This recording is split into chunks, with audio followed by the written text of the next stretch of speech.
Good morning, everyone. My name is Jay Cicero. I'm the president and CEO of the Greater New Orleans Sports Foundation and the New Orleans Super Bowl 59 host committee. Let's give a little round of applause to the Kinfolk Brass Band.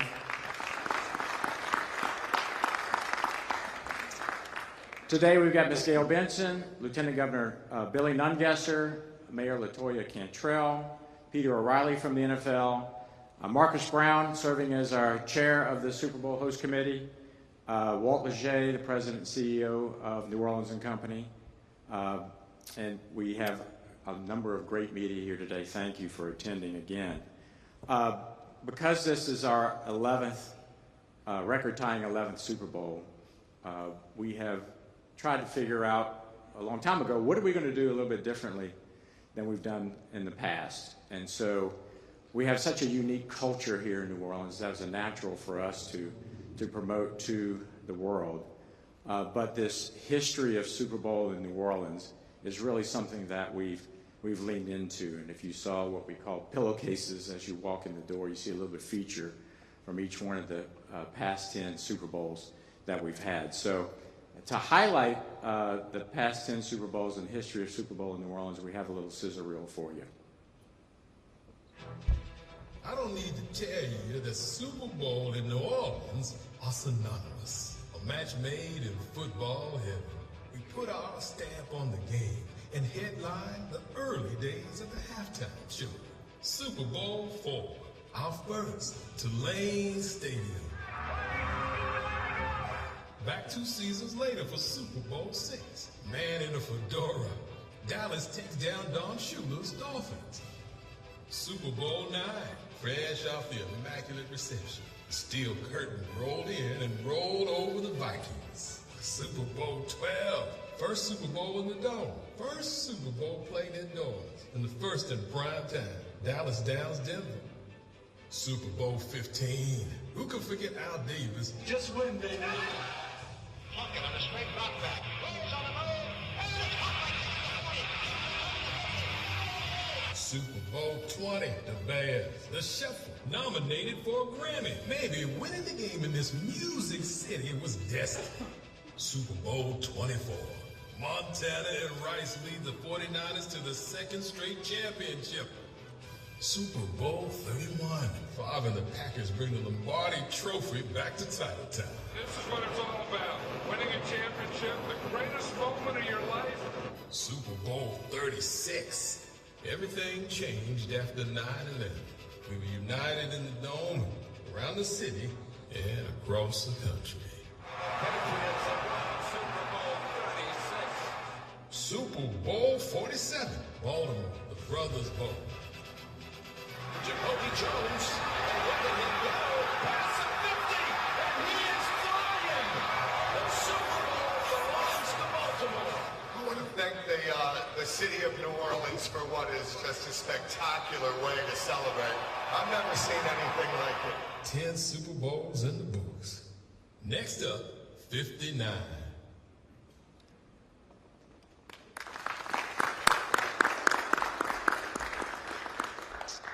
Now I'd like to introduce someone who is our owner and governor of the New Orleans Saints, and without whom we would not be here today. Thank you for her leadership, her community standing, and everything she does for this city and this state. Ms. Gail Benson.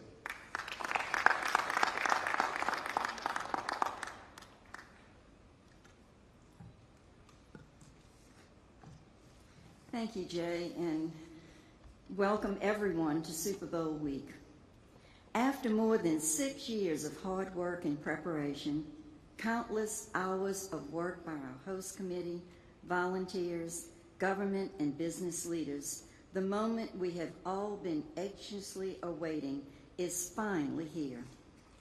On behalf of our city, state, and region, I am so proud to welcome the NFL, its partners, the Kansas City Chiefs, Philadelphia Eagles, and their fans to New Orleans for Super Bowl 59. We cannot wait to show off all New Orleans has to offer and make sure all our guests leave well-fed, well-served, responsibly, of course, and full of incredible memories that will stay with them forever. While our community is not new to hosting major events, including our record-tying 11th Super Bowl, the size and scope of the event has changed significantly over the years, and it could not happen without complete coordination, cooperation, and collaboration between the league, our New Orleans Saints team, host committee, local and state government, and all the people who take part in making sure this is the safest, most enjoyable, and most memorable Super Bowl ever for our guests, participating teams, and league partners. First, I would like to thank our Commissioner, Roger Goodell, for all he has done to support our preparations and planning since the game was awarded to New Orleans in 2018. Roger has always been a champion for the city of New Orleans and played an integral part in helping the Saints return to New Orleans following Hurricane Katrina and making certain we were not only able to get the Super Bowl up and running again, but to make sure the full power of the NFL and its media partners were engaged to announce to the world New Orleans was alive and well and open for business when we took the field that memorable Monday night when Steve Gleason blocked and punt against Atlanta that nobody in this city will ever forget. I would also like to thank Peter O'Reilly, who leads the NFL's Super Bowl efforts and so much more, and his team for years of incredibly hard work to make this game happen. Peter is truly a partner who answers every call, every text, and has always put the best interests of New Orleans first every step of the way. As we celebrate hosting Super Bowl 59, I, of course, must acknowledge the incredible dedication and work of our host committee and the Greater New Orleans Sports Foundation and its president and CEO, Jay Cicero. Jay has led more host committees than he probably cares to admit, and he has always done it with class and integrity, and we are incredibly appreciative of Jay and his Sports Foundation staff for doing the hard work over many years to make this week possible. As you all know, our host committee is led by Entergy's Marcus Brown, who has been an unbelievably engaged, thoughtful, and passionate leader of this effort. We could not have asked for a better chair of the host committee. Although I am confident if he had known how much work it would be, he might not have accepted. We are forever grateful that you did, and that our friend and partner, Entergy's CEO, Drew Marsh, who has not only generously supported the host committee as a founding member, but has also been very understanding of the demands we have made on Marcus's time. In addition to Entergy, I would like to thank our other founding partner, Chevron, and all our partners for supporting this incredible undertaking, both with financial support and with hundreds of volunteers who serve as leaders of our various committees, ambassadors, and event staff. In addition, I would like to thank our local state government, law enforcement, and other agencies for their participation in hosting Super Bowl 59. Throughout the planning and execution of this event, political party, parish lines, or who gets the credit have never once been a consideration for our elected officials and government agencies. Everyone has been in lockstep every step of the way and proved that people will always be more important than politics in our state. When the game kicks off on Sunday, it will take place in the spectacular, newly renovated Caesars Superdome, which has been truly transformed in partnership with our state and the LSED. We greatly appreciate what we have accomplished together and look forward to continuing our partnership and hosting many more Super Bowls together. And now, it is my great pleasure to introduce Lieutenant Governor Billy Nungesser, who has been fully committed to providing every resource at his disposal to support Super Bowl 59. Thank you.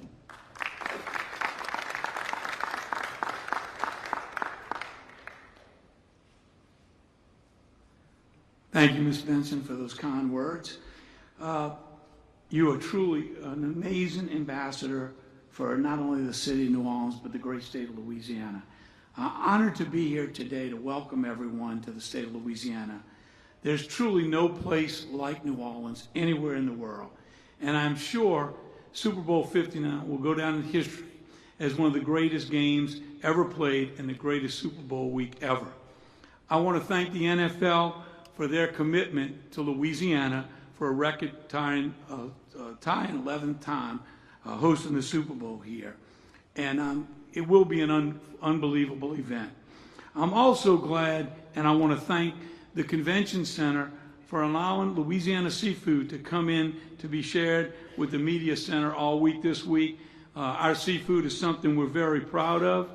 I've also got to thank Marcus Brown, the chairman of the Super Bowl Committee, the New Orleans Saints, the New Orleans Sports Foundation, the host committee, Governor Landry, and all the men and women in law enforcement that are going to make sure we have a safe week here in New Orleans.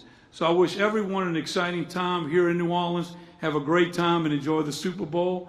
And now I'd like to turn it over to Mayor Cantrell of the great city of New Orleans. Thank you. Well, good morning. And I will say welcome back to the city of New Orleans. We are so proud and so prepared to host Super Bowl 59. You know, things just don't happen just because. It takes people who are your biggest asset.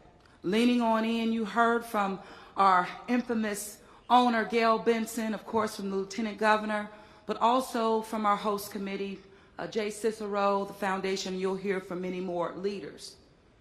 But what I want to say this morning is our biggest asset are the people of this city. Those who have tirelessly leaned on in to ensure that we were ready and that we are ready to host Super Bowl 59. The thousands of city employees, even layered with employees at the state of Louisiana, our public safety officials from every single way, from local, state, and federal partners. We're all committed to ensuring that we have a beautiful and an exciting Super Bowl week here in the city of New Orleans. We know that we're built to host. We know that we're second to none when it comes to our culture and just the magic that this city has to offer. So it is my opportunity, but really my privilege and pleasure now to introduce Mr. Peter O'Reilly. And I have to say, the NFL was unshaken, standing with the city of New Orleans after January 1. And the first comment made to me from the NFL was that they wanted to make sure that the soul and the spirit of New Orleans was unshaken as well. And so I want to say thank you, because the focus was on this city, her people, but also recognizing that when we come together, we're stronger together. And so let this be a real testament, not only of our faith, but how we are stronger and united in ensuring that Super Bowl 59 will be the best ever. And it is my hope that we get Super Bowl sooner than later, once again. So Peter, come on up, and thank you so much. Very well said, Mayor. Good morning, everybody. Thank you all for being here. On behalf of the NFL, we are thrilled to kick off Super Bowl 59 week here in New Orleans, here in the state of Louisiana. We could not be more excited. The Kansas City Chiefs are on the ground here. The Philadelphia Eagles are here. The Vince Lombardi Trophy is here. It came in on a traditional New Orleans second line into Jackson Square last night, into a beautiful projection show on the St. Louis Cathedral. So we are ready to roll. We are ready to roll, and we could not be more excited. But none of us would be here without the people behind me on this stage. That's why we're here. Each of them, New Orleans and Company, Marcus is chair, Mayor, thank you, Lieutenant Governor, Governor Landry, Jay and the host committee, and certainly last but not least, the New Orleans Saints, Mrs. Benson, her leadership, her impact across the league, and also across this city and this state, and the rest of the leadership of the New Orleans Saints sitting down here to my right. We are so grateful and we want to do right by this city and this state in this record 11th time Super Bowl. We got a great matchup.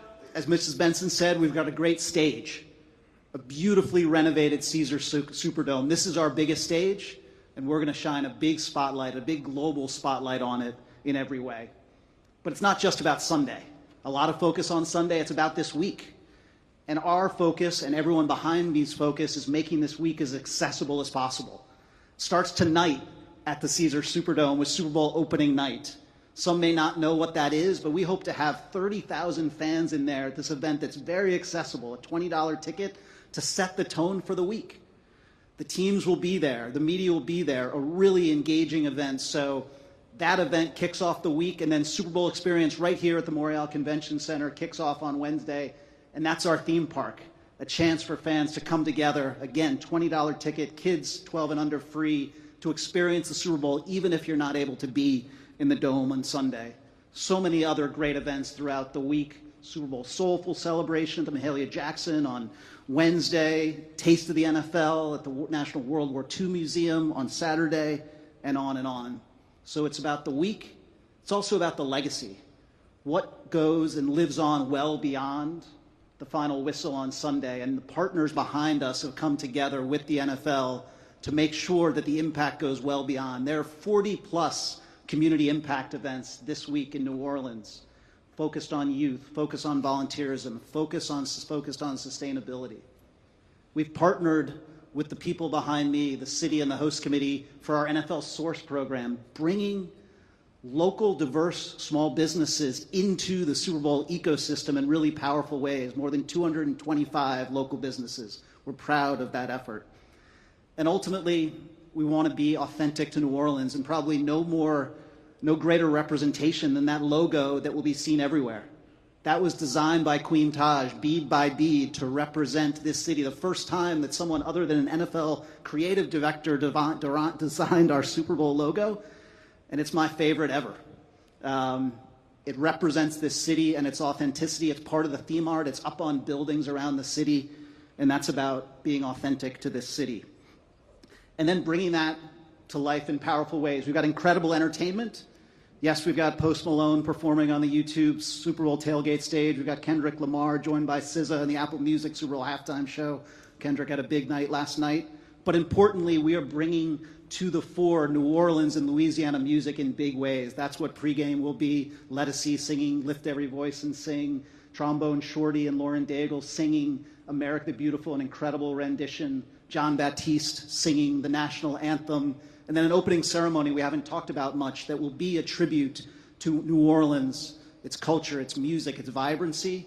And as the mayor said, our goal as a league is to showcase the resiliency of this city, the resiliency of this country, and do that in powerful ways. And we're honored to do that, and we hope to do right by everyone behind me here. So we are ready to roll. And it's now my honor to hand over to someone who's been with us on this whole journey, the chairman of the New Orleans Super Bowl Host Committee, Marcus Brown. Thank you.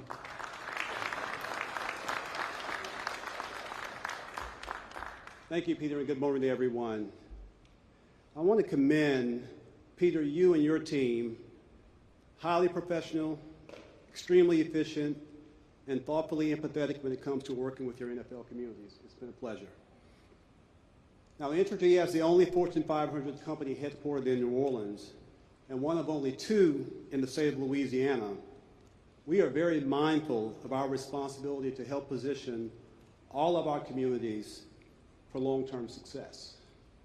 We have done this for more than 100 years, and we remain committed to this responsibility, especially here in the city we call home. Entergy is proud to serve as a founding partner of the New Orleans Super Bowl Host Committee. Serving as founding partner aligns with one of our most important objectives, creating value for our communities by partnering in economic development, corporate social responsibility, volunteerism, and advocacy. I'm sure you can appreciate that hosting the premier sporting event in America and one of the biggest events in the world is no small task. So I want to recognize and thank the entire team at the Greater New Orleans Sports Foundation, the Entergy team, and the corporations and the many volunteers from across the state for being responsible stewards of Super Bowl 59. Their hard work and dedication to planning many of this week's events were proved to be vital in making Super Bowl 59 an incredible experience for everyone. Finally, I want to personally thank the people on this stage for their focused commitment. Ms. Benson, for continuing to be the heartbeat of our city and state. Lieutenant Governor Nungesser, for you and the state, for the work that you've done in supporting us, but more importantly, for your vision to elevate the state's economic development focus of this event. Mayor Cantrell, to you and your team, for never taking your eyes off the prize, despite the many challenges that have been thrown your way. And of course, Peter, Walt, Jay, all of you, thank you for your leadership and your enthusiastic support. Now it is my pleasure to introduce Walt Leger, President and CEO of New Orleans & Company.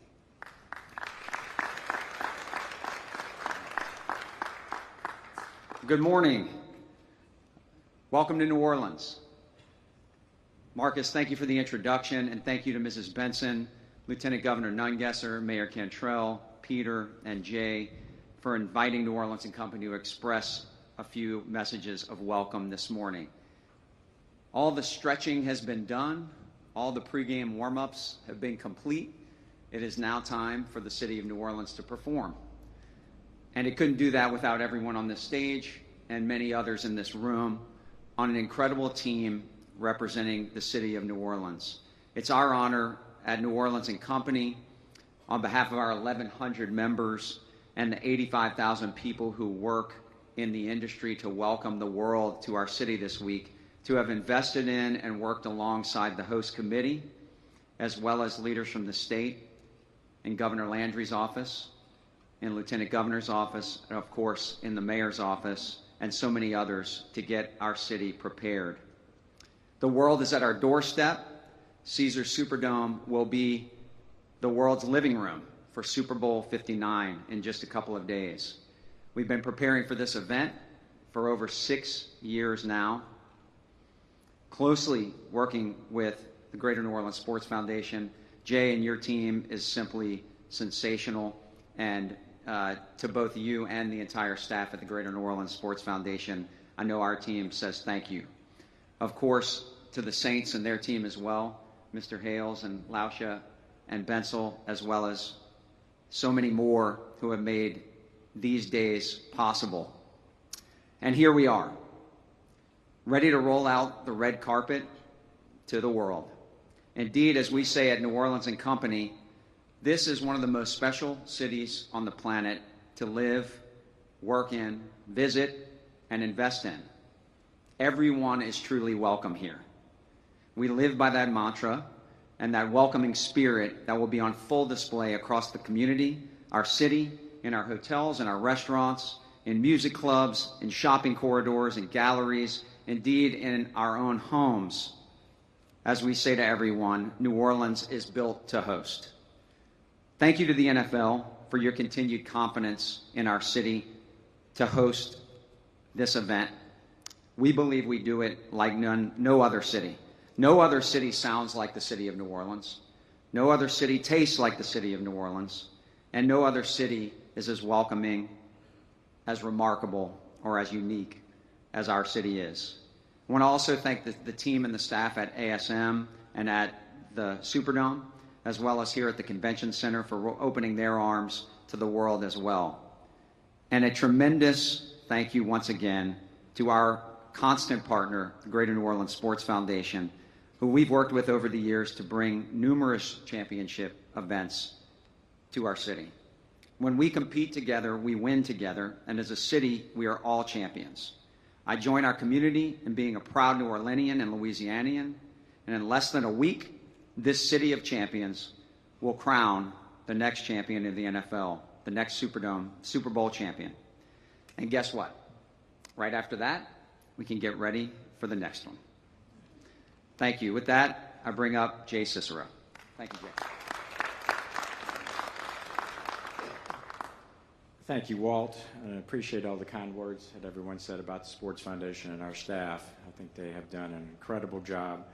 We have 16 working committees that Marcus appointed the chairs of, and over 1,500 people working on those committees, plus another 4,000 volunteer ambassadors that will be spread throughout downtown, at the airport, and at special events all week.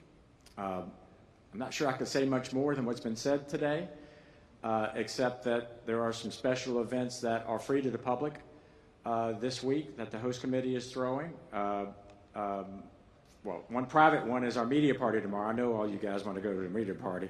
It's at Mardi Gras World, and it starts at 7 o'clock tomorrow, so it's within walking distance here tomorrow evening. I think you all will love that. But a couple of other public events that we're going to really be pushing is on Friday and Saturday is Louisiana Culture Fest down at the French Market at the other end of the French Quarter. We encourage you to experience all the Louisiana cultures together, the music, fun, pageantry of that area, and a lot of food, of course. And then Saturday morning at 10 a.m., we're going to have the first ever New Orleans Super Bowl Host Committee Parade. It'll be from 10 a.m. to noon, starting in the French Quarter and rolling through up Borger Street, ending on St. Charles Avenue. There will be very unique Super Bowl themed floats from Super Bowl sponsors and very unique throws. It'll be broadcast nationally, and we're really excited to be able to have an element of our culture that has been used in some ways but never been fully taken advantage of. So it's just something we're very proud of. And look, it's a full-blown Mardi Gras parade.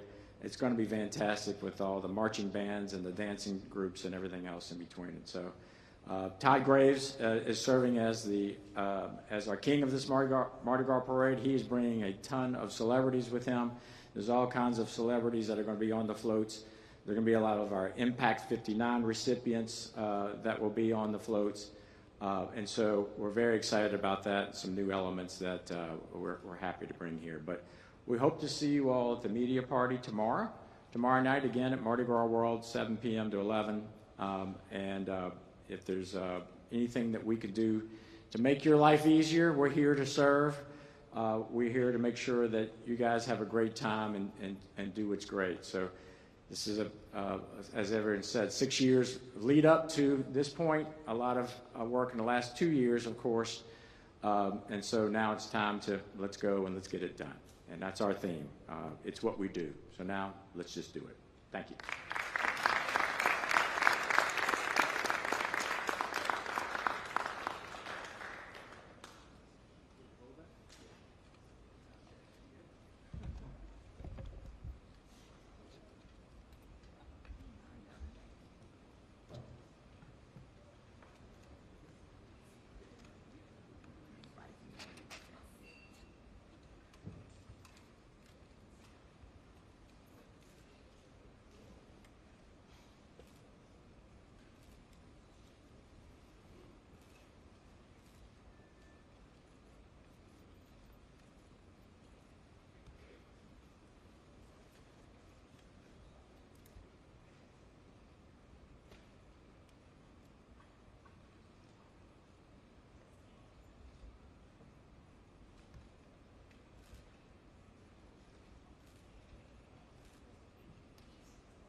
Thank you very much for attending this Super Bowl press conference. For those media interested in attending the security press conference, we'd ask that you depart in the back, turn left, and go into Ballroom C. We anticipate that press conference will begin after 11:10 or so. Ballroom C. Thank you.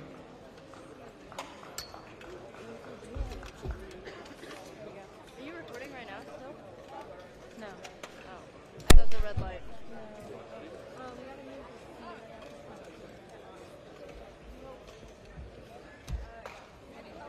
Here, hey, nice shot. Yeah, that was good.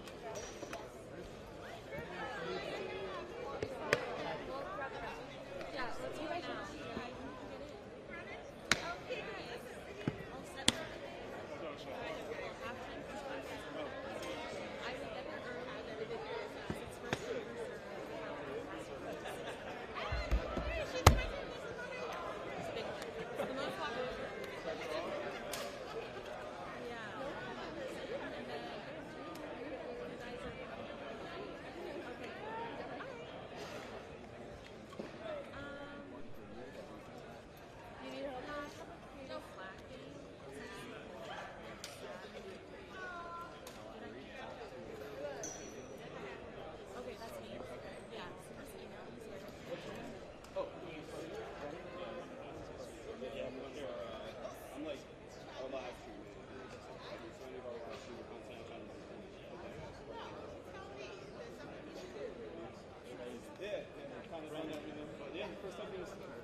funny, like, I had to run by the office.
through us okay? Can you see through us okay? I'll try.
This is a microphone test for the press. This is a press microphone test. 1, 2, 3, 4, 5 from the lectern. Test for the press. 1, 2, 3, 4. Check 1, 2, 3, 4 for the press. 1, 2, 3, 4. Press audio check. I see thumbs. I see thumbs. Press audio check. 1, 2, 3, 4, 5. 1, 2, 3, 4, 5. Lectern test for the press. 1, 2, 3, 4, 5.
This is a microphone test for the press. A test. Press mic test. Microphone test for the press. This is the final test, so get it while you can, folks. Final microphone test for the press. I've got microphone test for the press. Backing up from the microphone just a little bit, just to get you what that is. Getting a little close to it here. Going to the left and going to the right. Back to center. Microphone test for the press. 1, 2, 3, 4, 5. Final test. Microphone for the press. Check 1, 2, 3, 4, 5. Thank you.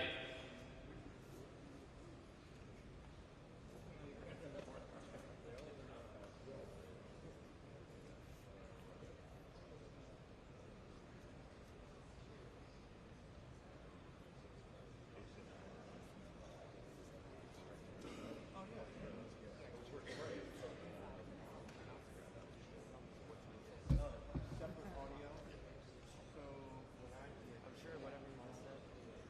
No,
You want to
then Tim, you can help me moderate because I can't really see out there.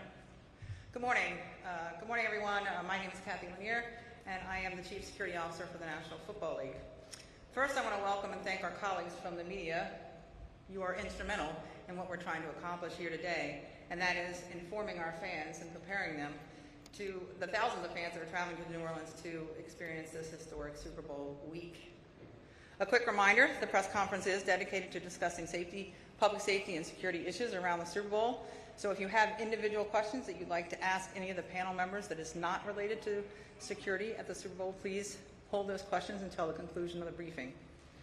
First, I want to extend my sincere appreciation for the public safety partners who are up here on stage with me, not just for being here today, but for being embedded with us in a unified team over the past 2 years. The commitment and collaboration over the past 2 years has been phenomenal and allowed us to put together the security framework that you will see throughout the city on Super Bowl week at all of the venues across the city. Over the last 2 years, we've worked tirelessly to develop and refine all of our security plans. And following the events on January 1, we came together with unwavering resolve to ensure that the people of New Orleans have a safe, supported, and are here to fully enjoy the excitement of Super Bowl 59. This makes my 9th Super Bowl and my 35th year working in or alongside of law enforcement. And I am confident that the safest place to be this weekend will be in this areas around under the security umbrella that this team has put together. Naturally, there's a question of whether we have made adjustments in our security plan in light of the events of January 1. And the answer is an unequivocal yes. We have reviewed and re-reviewed all the details of what happened on January 1. We have reviewed and re-reviewed each of our roles within the overarching security plan. And we have reassessed and stress test our timing, our communication protocols, our contingency measures, and our emergency response plans multiple times over the past several weeks. Today, we stand here before you as a unified team, confident in our strategy, prepared to adapt if needed, and ready to welcome everyone to Super Bowl 59. Our goal here today is to ensure that everybody leaves here with the necessary information to navigate the Super Bowl security protocols seamlessly.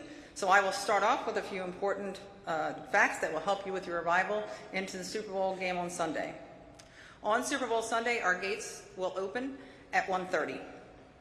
There are a lot of road closures in the area, so plan your route ahead. This is a walking city. It is the best option to get to the Super Bowl. When you arrive at the stadium, everyone will go through security screening, so please minimize what you bring with you. Our clear bag policy, as always, will be in effect. This is clear bags only, 12 by 12 by 6. All of the areas in and around the stadium on game day will be a no drone zone, so please leave your drones at home. All the tickets for the event are mobile, so please download your mobile tickets prior to leaving for the stadium and have them in your wallet on your phone. Have a fully charged battery on your cell phones and have those tickets saved to your device prior to leaving for a Super Bowl. And now I'm going to start to introduce our panel guests, and at the end we will take questions. So first up, I'd like to introduce Christine Young, Secretary of the United States Department of Homeland Security.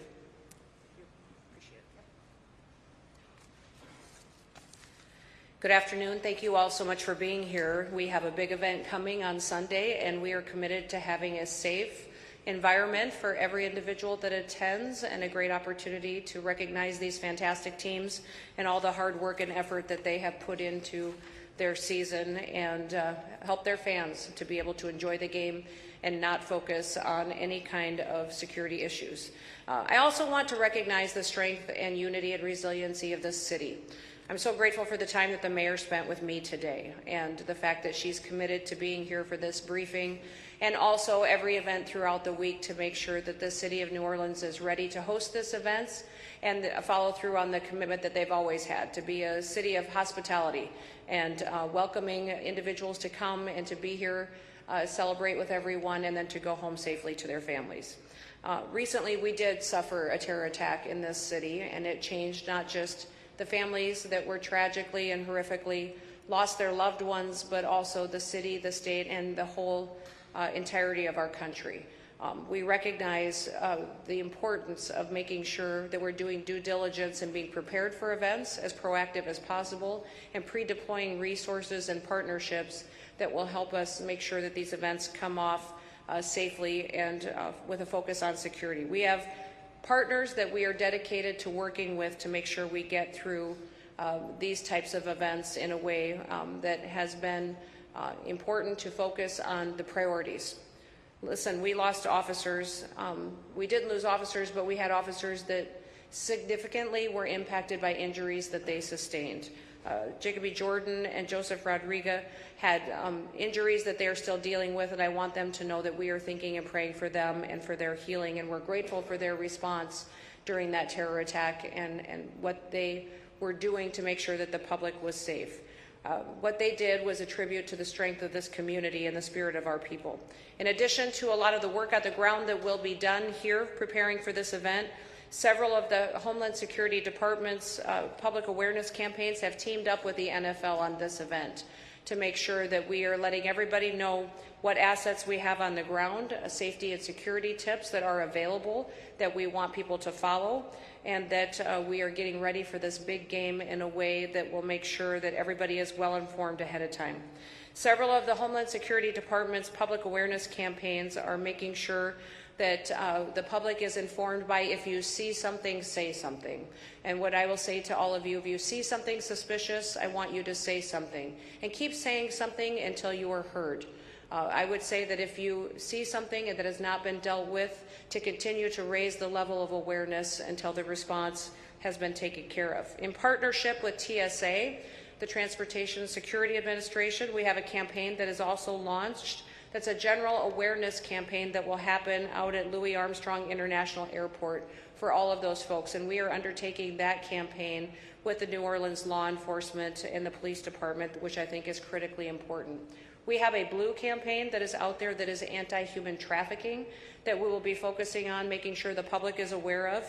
That will go and be on the ground February 5th and will continue to provide a resource that we need to have to make sure the public is well informed to protect as many people that may be impacted, and in continuation of focusing on not just men and women but also children, to make sure that we are stopping any trafficking efforts or coalitions that may be building or traditionally have in the past around events such as the Super Bowl.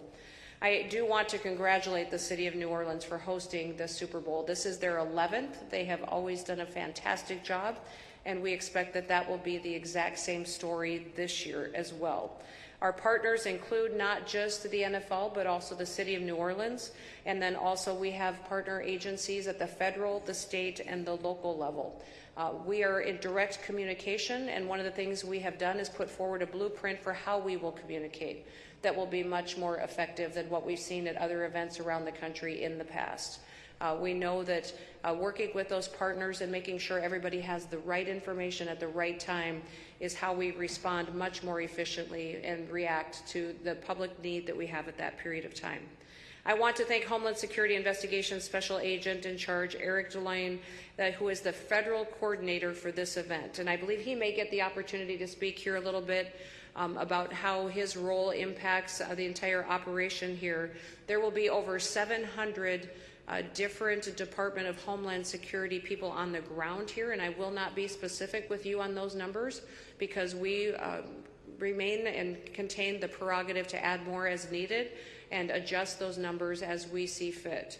We will be utilizing different agencies and departments under the umbrella of Homeland Security, but the President Trump has also made a commitment for us to be able to deploy other assets from other departments and agencies, and I appreciate the flexibility that he has given us to make sure that we are addressing this event in a way that is responsive to what we see coming forward. We're grateful for that interagency support, and I believe that it is unprecedented in an administration to work this well together and to be all hands on deck with our local and state community partners. This Super Bowl exemplifies how we come together to safeguard our traditions, how we come together to make sure that the public is well informed and gets the chance to celebrate something that's very special to us, to our culture, to our people, and to our families, but we also do it in a way that is reactive to what we see as the current environment that we see in the world today. The world is a much more dangerous place, but here in the homeland, we are safe. And I will tell you that right now we have no specific credible threats to this event at the Super Bowl, which I think should give us all a sense of security, but also knowing that we will adjust that as needed. But today there are no credible threats that we have that are on the radar for this event that is coming up on Sunday. The Secure Our World Game Plan PSA is starting to air. So that is a PSA that will be out on the radio and on TV, and it's going to allow people to stay safe online as well. As you know, we not only have operations on the ground, we also have operations regulating what is in the air as far as drones and air traffic, but also we know the internet can be a tool that can be used in nefarious ways. So we have a campaign that will be dealing with how we interact online and how cybersecurity operations will work together, and that Secure Our World Game Plan PSA will go out and inform all folks on how we can do due diligence and being responsible with that asset in order to conduct this day and this event in a way that is reflective of what our status is as far as security. The No to Protect campaign works to stop online child exploitation. That will work as well with the Blue campaign, but we are going to have ports that will be hosting booths to inform folks that will be extremely visible. So if anyone suspects that there will be child exploitation, they will have somewhere visibly they can go to report that kind of activity that we can respond to. This is critically important that while we were out there looking at the different elements that we see at specific events across the country, that the public knows where they can go when they need help. Obviously, the traditional methods always exist. But if you see something, say something, means grab a local law enforcement officer, a security personnel, someone that you see that is there to protect the public, and our communications plan will ensure that everyone is well informed to deal with it and to make sure that we can go forward and celebrate this great game, and that we will have the opportunity to celebrate together in a way that reflects the unity of the United States of America. So thank you so much for your leadership, Mayor, in hosting us. I want to thank Governor Landry for his proactiveness on this event. I will tell you that when the New Orleans day terrorist attack happened, I wasn't even in this position yet, and he was on the phone with me at 5 or 6 in the morning, calling me and communicating with me and coordinating so that I could work with my counterparts in this administration and the previous one to do all that we could to make sure that we got through that situation. But all of it has been an experience that we use that experience to prepare even more for the future, and being nimble and efficient is critically important. So thank you for having Kathy here. Her experience is invaluable. She is a rock star, and she has done everything that she needs to do to be prepared and to partner with us. And I'm grateful to the NFL for making this a priority and making sure that the security of this event is top notch. So with that, I'll stand by for any questions, and I'll turn it back to Kathy.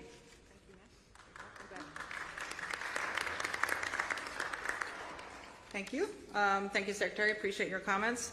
Now I'll turn it over to Eric Dwayne, Homeland Security Investigations.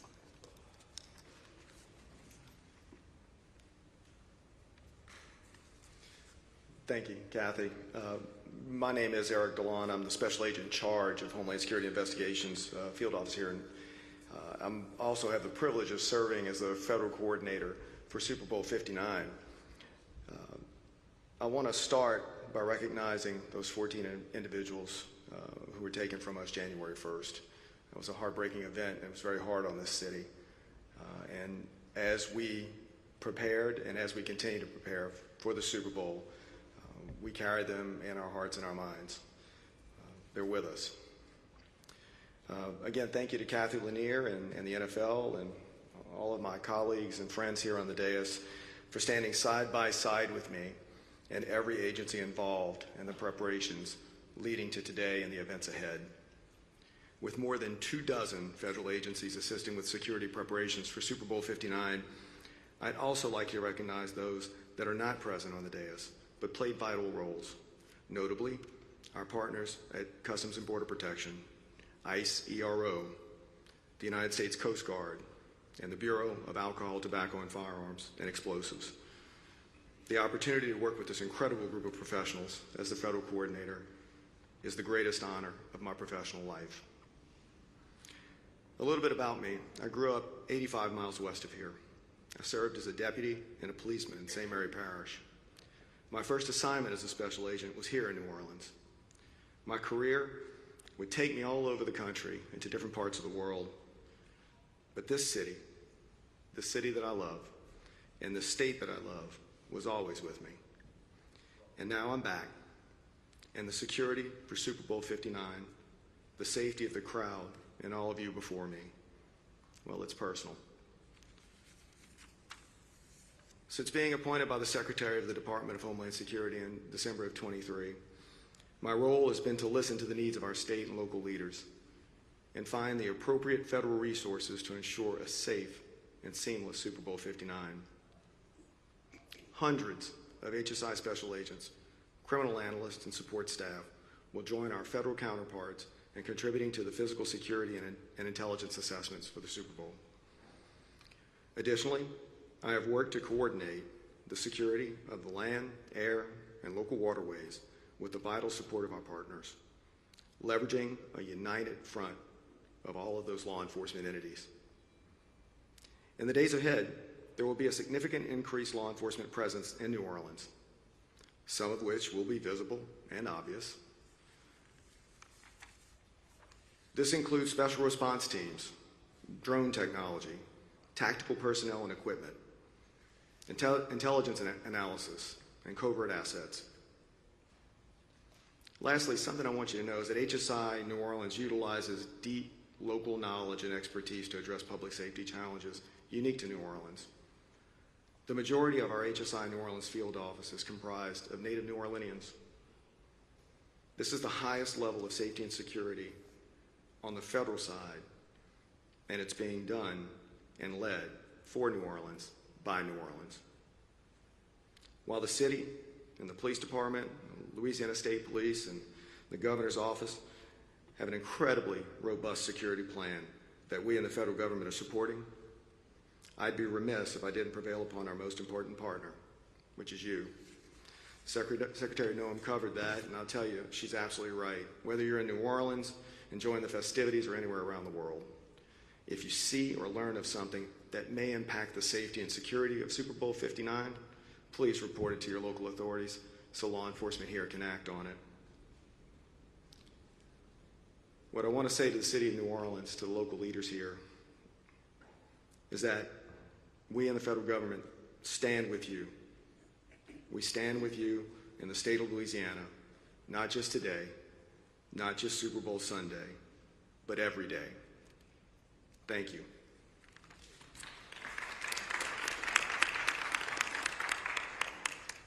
Thank you, Eric. I have the privilege of having opportunities to work with most of our federal partners at some point in Washington, D.C., and Eric is no exception. So good to see you again when we started planning here again for Super Bowl. Now I'd like to introduce Governor Jeff Landry. Thank you, Kathy. In the NFL, certainly Secretary Noem, Eric, our federal partners. I don't think there is a city in the United States that is capable of being able to lift victims up while supporting first responders and those that mend us up more than the city of New Orleans. And that's exactly what this city has done over the past 30 days. Our citizens have seen death and destruction in a place that represents America better than any other place in America, on a street under which all walks of life are welcomed in a fun and festive time. And as we went through those days and I spoke to each one of the victims' families, a common theme continued to occur, and that was that they did not want the loss of those loved ones or those that were injured on that street to go in vain.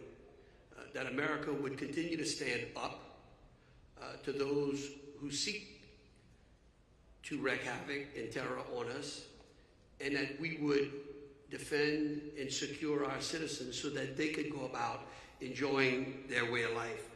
Since those last 30 days, we have worked seamlessly with the NFL, with our federal partners, with our local agencies to ensure that any gaps that we could find inside of this city, targets that we could harden, we did. We went out and issued an executive order under which we created an enhanced security zone in the French Quarter, something that had not been done before. We think it's going to make the quarter an even safer place. We look forward to projecting that out into multiple events as well. In addition to that, we brought an additional 350 National Guard troops, which will be working alongside creating a force multiplier, not only for our local and state agencies, but also for our federal partners as well. We have worked tirelessly to ensure that the security and the safety of this city remains intact, and I believe that it absolutely will be. I think that the Secretary's involvement in being here today on this dais, her ability to walk through the streets of New Orleans only further supports the federal commitment to making sure that the biggest show on earth is going to go on without a hitch, and the best team is going to win. And then lastly, I'll just echo again what Secretary Noem said. We, as individuals and as citizens, have the greatest responsibility for protecting ourselves and others. And so if you see something, we want you to say something. If you hear something that concerns you, we want you to say something. There will be hundreds, if not thousands, of law enforcement officers working in this city to protect you. And if you see something, we want you to say something to them. So again, I just really want to thank our local and our state agencies for working so close together. And I want to thank our federal partners and NFL, and we are going to have one hell of a Super Bowl Sunday. Thank you. Thank you, sir. And I can tell you, having worked in multiple cities around the country, the unified effort of the teams here with the state police, NOPD, Jefferson Parish has been really remarkable, the way they work together. So bar none, your comments are spot on. They work very well together. It's been a pleasure to work with. Now I'd like to introduce our acting director, acting special agent in charge from the FBI New Orleans office, Stephen Cyrus.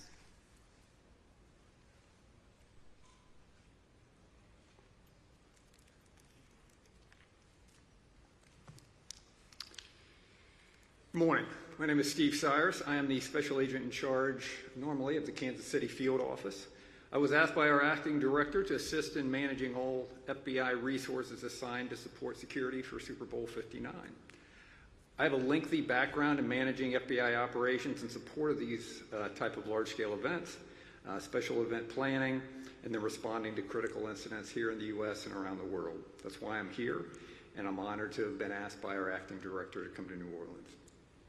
The FBI is proud to support the New Orleans Police Department and our other state, local, and federal partners in addressing the security needs for Super Bowl 59.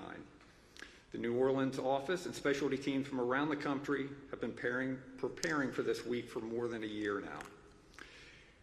We coordinated extensively with our Phoenix and Las Vegas divisions to apply lessons learned from their recent Super Bowls and are looking forward, to passing the torch and these same lessons on to Santa Clara on Monday morning. The FBI support for our law enforcement and security partners for Super Bowl 59 falls largely into three main categories: intelligence, operations, and response. On the intelligence side, we have FBI personnel stationed at our own Emergency Operations Center, but we also have intelligence analysts stationed at every joint command post and intelligence center operating throughout the city. We are being vigilant in reviewing all information collected by all 55 of our field offices and over 300 resident agencies around the country. And we are sharing every scrap of information to identify any potential threat with all our interagency partners, law enforcement, and appropriate private sector partners.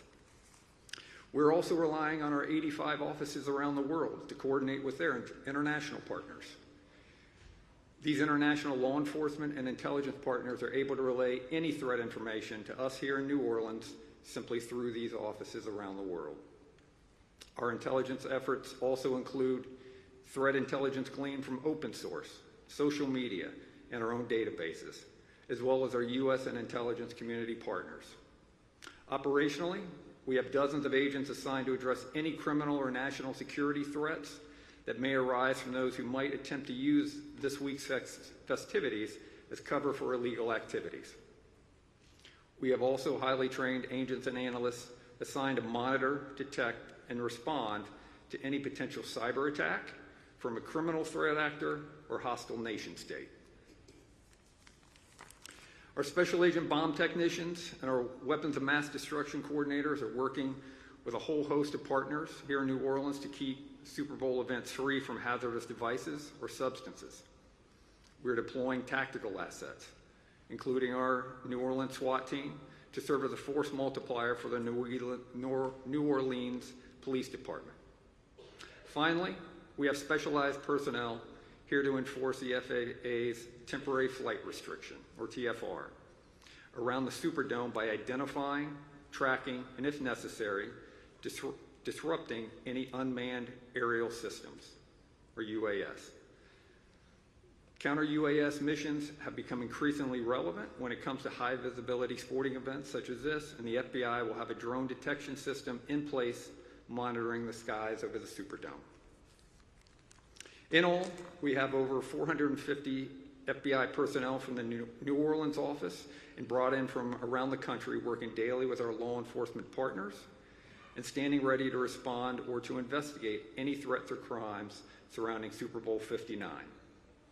While I'm proud to speak of the FBI's preparations and capabilities to support Super Bowl 59, our goal for this week is to do our work quietly, professionally, and behind the scenes so that the focus of the next several days remains squarely on the teams, the fans, and the visitors.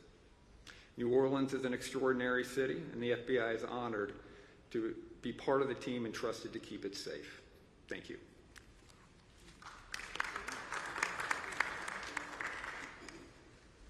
Thank you.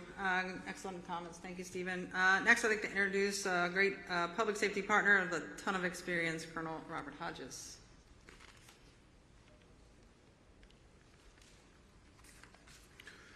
Good morning.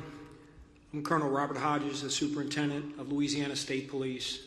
On behalf of the men and women of our agency, we're honored to partner with the National Football League and our local and federal law enforcement agencies of this highly anticipated event. As a New Orleans native, I'm very proud to be standing here in front of you to be part of my 4th Super Bowl as a state trooper. So as stated earlier by my counterpart, Eric, it's personal. The Louisiana State Police has dedicated over 200 troopers to assist with security operations throughout New Orleans during Super Bowl 59 festivities. Troopers will work with our partner agencies in the French Quarter, with security operations at the Convention Center, Superdome, and in various locations around the city. During these fun and exciting events, we cannot forget the importance of safe decisions behind the wheel. To all residents and visitors and sports fans, it's critical to make sound, safe decisions while on the road. One poor decision can turn a celebration into a tragedy with lifelong consequences. Last year, over 700 lives were lost on Louisiana highways. You can make sure you don't become a statistic by planning ahead, designating a sober driver, utilizing rideshare services, avoiding risky behavior behind the wheel, and ensuring all vehicle occupants are buckled up. Throughout the weekend, troopers will work closely with our state, city, and federal partners to ensure a safe and enjoyable environment for everyone. If you observe a hazardous situation or suspect someone is driving impaired, please call star 577 on your mobile device or star LSP. Suspicious activity can be reported by visiting the lsp.org website and completing the suspicious or criminal activity form. Also, as stated earlier, you can use the See Something, Send Something app, and of course calling our Louisiana State Police Fusion Center at 1-800-434-8007. Thank you, and we wish everyone a safe, festive, and memorable Super Bowl 59 in the city.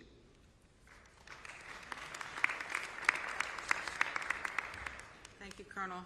And certainly last, not least at all, Superintendent Ann Kirkpatrick from the New Orleans Police Department. Thank you, Chief.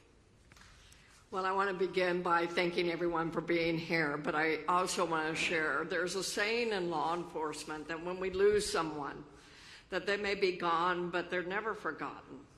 And that is so true for our 14 victims of New Year's Day. But I also now want to turn and thank a couple of people for being here, because it is incredible what has happened. The amount of support has been unbelievable. First and foremost, I want to thank Chief Lanier. Now, Chief Lanier, she doesn't realize, but I've been in police work for 43 years, and Chief Lanier is absolutely iconic in the world of law enforcement. I've had the pleasure and honor of watching her for 18 months and her team, and you deserve every bit of that well-earned reputation. Thank you, Chief Lanier. I want to thank my mayor. You know, my mayor has given me everything I have asked for. She is the #1 cheerleader of this police department, and I want to thank you, and I want to thank you for being here today in support of me and of your police department. Governor, thank you. Y'all do not realize necessarily, but all of the infrastructure, almost 90% of what you see out there since the New Year's Day tragedy is because the governor, it is the governor who got all of this mobilized. Thank you, sir. It is noted, it is absolutely appreciated to hard target our city. I want to thank also Special Agent Eric DeLon. Now, he is the federal support for this entire operation.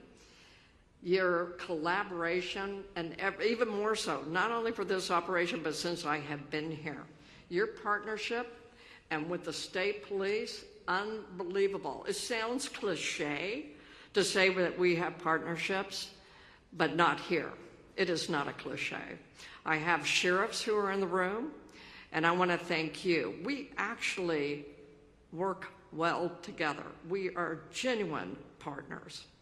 And then lastly, Madam Secretary, thank you. Thank you for representing our country by being here. Thank you for acknowledging our heroic officers who killed an enemy of our country, who is out to be an enemy of this state and to be an enemy of this city. But we have prevailed. And so thank you for being here. We are going to have a fantastic Super Bowl. Yes, we're going to have well over 2,000 law enforcement agents out there. I have a little saying, I want the community and our visitors who have come for this event to see a sea of blue. And I will close by also emphasizing that if you see something, please, we need your partnership. Say something. And we've instructed every one of our officers that if they are approached by anyone who sees something and says something to you, it is so we can do something. And with that, thank you very much. Okay, we're going to take questions. If you can just acknowledge who you're with and who you want to direct the question to. Tim? We have about 15 minutes for questions. There's mics on the side and the back. And as Chief said, name out and who you want to direct it to.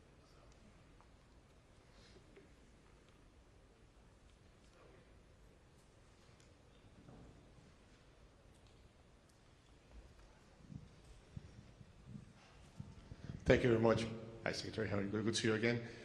This question goes either to Director Cyrus or Special Agent DeLon. I don't know which of you two gentlemen could answer this. It's Francisco Villalobos from Televisa Univision Mexico. Nobody gets in a plane in Mexico to go into the United States without being on once you check in, information comes to the United States, they clear any passenger, just as one around the world. I wanted you guys to comment that Mexico is the country that probably sends the most foreign fans to come to the Super Bowl every year? And how is your partnership right now with the Mexican security forces as to secure that anybody that comes from Mexico, either by sea, plane, or land, to come into Super Bowl are screen secured, and that basically that everything will be okay?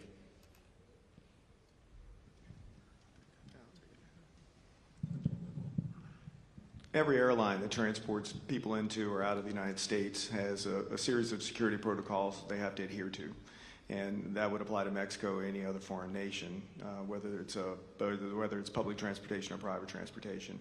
And then once those people enter the country, they have to provide documentation, entry documents, a passport, and we can verify who they are. And there is also a measure of biometrics that are used in that process as well. And when it pertains to here in New Orleans and for the sanctioned events, there's also a level of security to get in and out of those events. So we have a really good idea who's coming in and out of the country via aircraft, and it's based on those documents and biometrics. And I'd just like to go back to, I spoke earlier about the offices we have around the world. We obviously have a legal attaché in Mexico City. We also have a number of sub-offices around Mexico that share information on both sides. Either we provide or they provide to us through the Mexican authorities, both the government and the police. So anyone who's coming in, we obviously share that information with all of our federal partners as well, so that we can make the best decision. And then you heard already about all the safety and security measures that are put in place so that folks who travel here from Mexico are absolutely protected.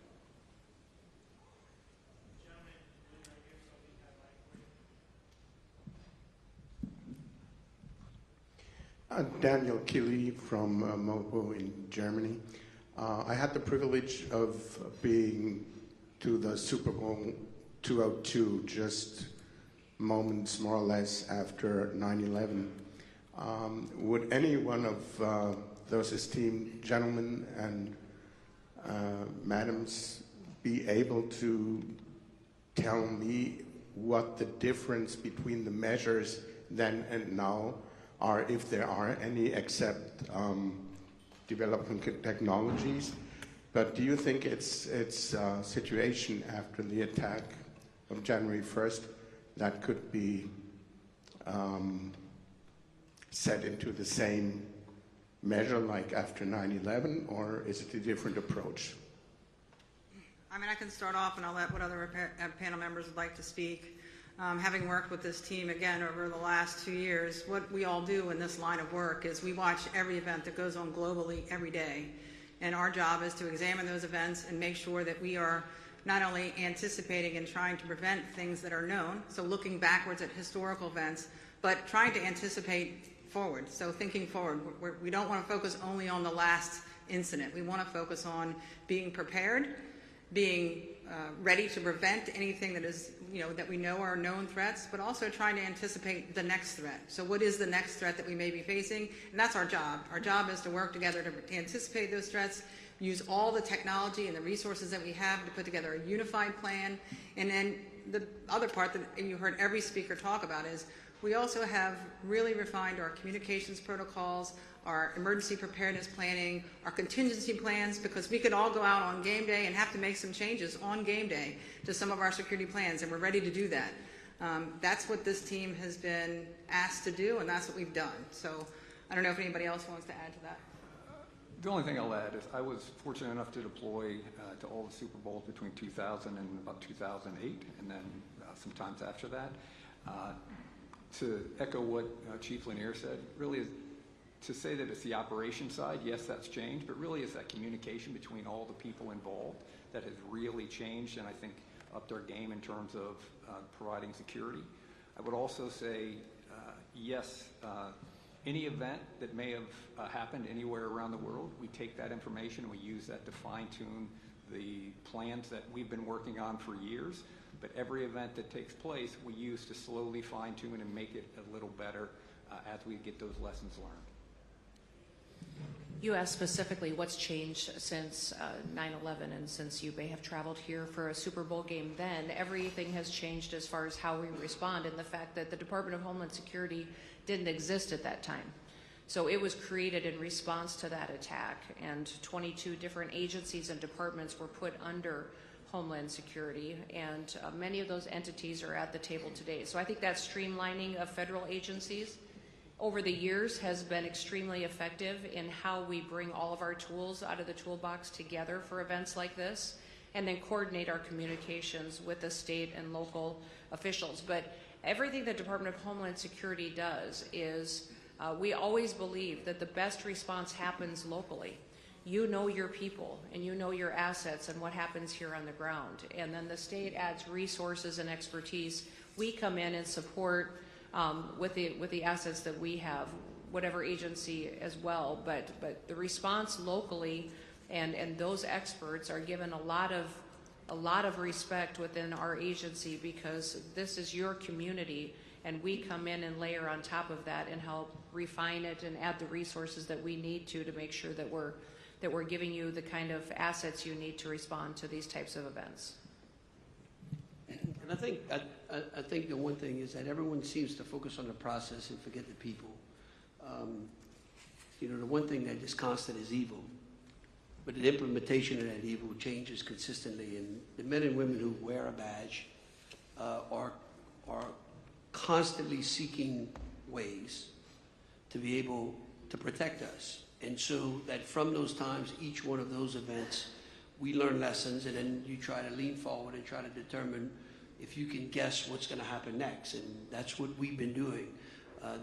There's been just an untold number of man hours that have been spent even before the tragedy of New Year's Day, but then multiplied thereafter to make people safe. And it's lessons that will continue to be projected out throughout the rest of the country. That's why I so appreciate the Secretary being here, because her responsibility is not just this Super Bowl, but her responsibility is to protect the homeland on every American citizen.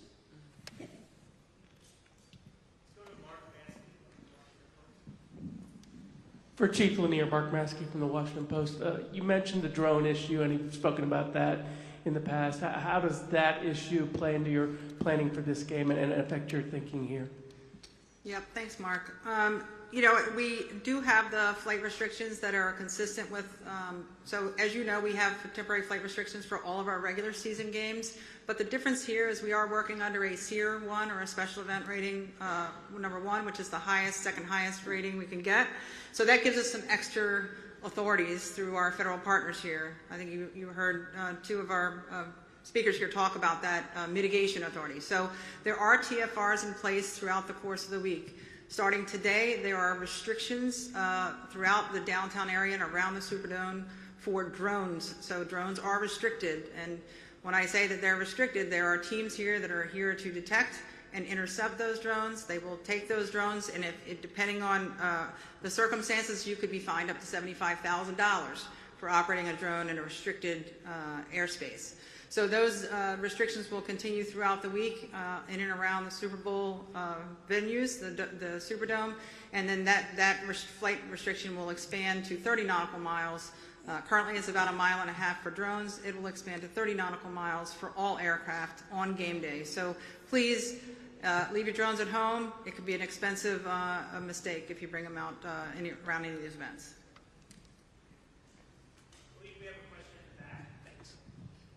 I believe it's for the governor. From what I understand, and let me set up my camera too. Might as well record it. All right. Governor Landry, from what I understand, the security measures and the security enhancement zones, you're not allowed to have ice chests, coolers and such. Definitely understandable. But you are allowed to have concealed firearms. Is that allowed? Yeah, in fact, all the statistics I've shown is that where concealed carry is in place, the places are a lot safer. Look, we went through great lengths through the executive order that we put together to balance the freedoms and constitutional rights that are enshrined in this state, while making sure that we had enough security to be able to protect our citizens. And so we believe that the enhanced security zone is put in place in a very responsible manner that balances those two. And no one has been able to prove to me under which areas where concealed carry was in place, under which the threat was greater. Sir, I think one of these young men should be able to answer get a question asked here. Right here, to your left. My name is Chance Duckworth. I'm with St. Augustine High School, and my question is, when you all encourage people to see something, say something, what things should they look out for?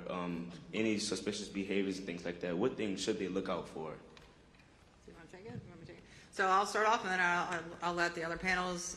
Remember, I spent a lot of time as a police officer, and I always hear people after something happens say, "I saw something and it just didn't seem right, but I didn't want to bother the police."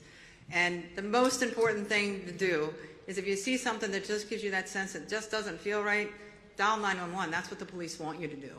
They want you to let them know because they want to look into those things, not after the fact. They want to look into it as soon as you see it. So it's really important to report if you see something or you just get this feeling something just doesn't seem right about somebody's behavior, somebody's activity, they're asking strange questions. Those are things that, especially around a big event like this, we want you to report it to someone, a security person, a law enforcement officer, so they can look into it. I don't know if anybody else wants to follow on.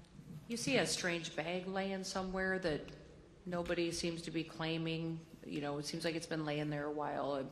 Maybe there's a door that's been blocked for a long period of time, but you don't really know why, or why there's a group of individuals in a certain area. Maybe somebody's not feeling well, but nobody's taking care of that individual. Whatever it is, just check on them and then say something to a security officer. I would, if something just looks a little bit off, just say something to them, because I'd much rather have you say something that this feels like it's a little bit of a strange situation, what's going on over here, than to wish later that you would have said something. So if you don't see anybody addressing something that's laying there that doesn't seem to fit in, or a bag or something that's left unattended, keep saying it to a couple of people. It doesn't matter if you want to say it to one person and they kind of blow you off, mention it to another person. I think that's totally fine to not only just see something, say something, and until somebody listens as well. If I may add, one other specific thing that sometimes people overlook is having clothing that does not match the climate. So if it's warm but you're wearing a big overcoat, those are the kind of things. You kind of know when something just doesn't seem to fit. And so that's why, even if you can't put necessarily words to it, but I think I want to mirror particular what the Secretary said, abandoned property. Abandoned property will be a big issue, abandoned backpacks, things of that nature. That's why the igloo issue, the ice chest, it was out of place, right? And so that's what we're saying, that if it just doesn't feel like it's the right thing, go ahead and call us. Don't worry about it, okay? Let's stay in that same row for the final question right here. So you can bring it up.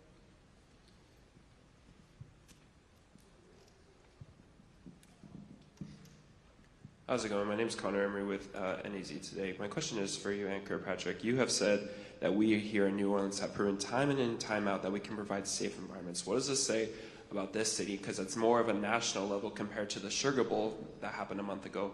How does this city have proven compared to other cities like Phoenix or Dallas or Los Angeles, stuff like that? I think that we have a history, we have a track record here. You just heard earlier that this is our 11th Super Bowl. We tie with Miami. We are also a city that brings in around 20 million visitors a year. That's like 3 times every resident of New York City coming. And so Mardi Gras, Jazz Fest, we could just go on and on and on. And the track record, I think, speaks for itself as well. And that with these security measures, that we know that we can say with a very high degree of confidence that our security plans are in place, and that would be the best way I could answer your specific question.